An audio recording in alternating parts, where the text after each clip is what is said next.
बिस्मिल्लाहिर्रहमानिर्रहीम। एक सवाल आया है कि आया नाबीना आदमी जमात करवा सकता है या नहीं।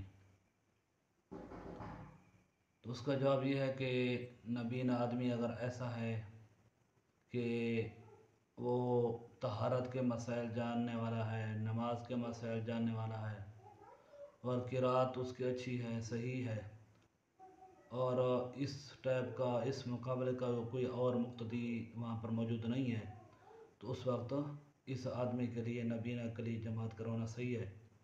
अगर इसके कोई बराबर है, ऐसा आदमी के जो मसाइल इससे ज़्यादा जानने वाला है, क़िराअत उसकी सही है, इसके बराबर है या इससे भी ज़्यादा कोई और जानने वाला है, तो फिर इसका इमामत करवाना मकरूह तंज़ीही है, यानी बचना बेहतर है।